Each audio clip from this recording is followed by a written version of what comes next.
in your interview with Mike Glover, you were talking about 2000, the Battle of Fallujah. You were there, and you were working with this with SEAL the team. Navy SEALs, right? SEAL team. Yeah. With the SEAL team. How was your experience with the SEAL team working with those guys?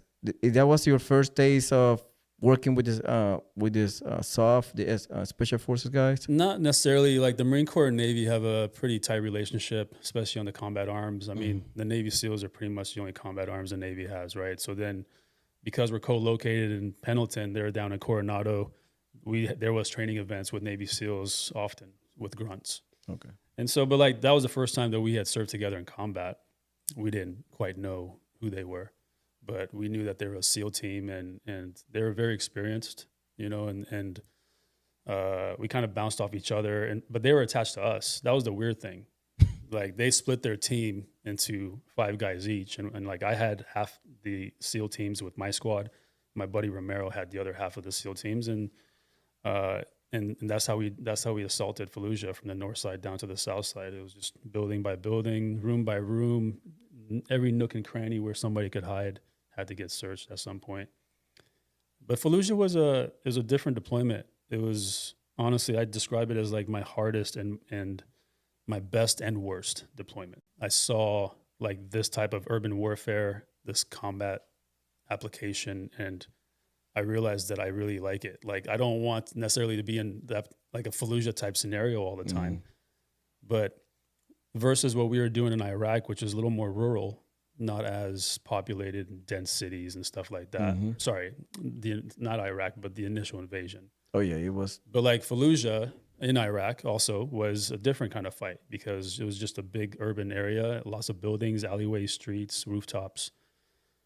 And, but I was also a squad leader. So now I'm in charge of like 12 plus Marines because we also have some attachments with us. And then also the Navy SEALs, and so it was a different firefight, but it was the best because I learned the most about myself and how I saw like my career, my career path basically is what I saw in Fallujah.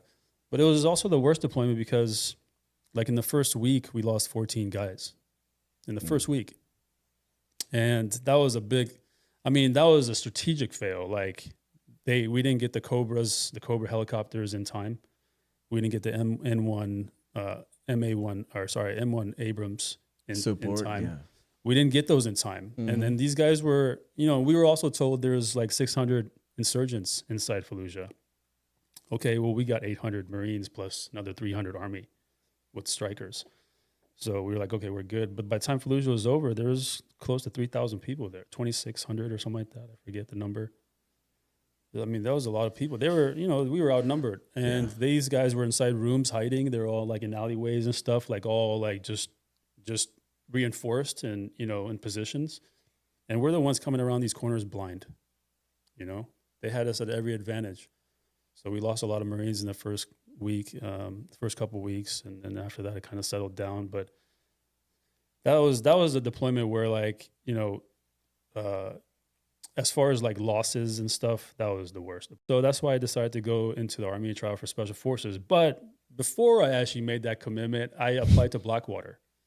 Oh, you did? Yeah. So, because I was like, okay, like contractors are making good money right now. So, I did 45-day interview process with Blackwater, and I finally got an offer letter for $186,000 tax-free.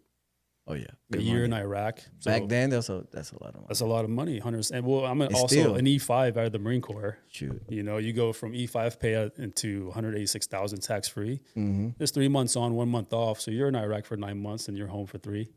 But I almost took it. I almost accepted it, but then I thought about it, and I was thinking about like the Special Forces route, and I was thinking about like how Blackwater, what they did over there in Iraq, and they're just QRF, and they do their own kind of thing. I get the money's good, but like I still want to come home. I got kids, I'm married and stuff, so I wanted to come back. So I decided to go the Army route and go try out for Special Forces. I was okay with that, but I made some of the best friends in those short 4 months that I was at Fort Stewart. In fact, friends that I stay in touch with.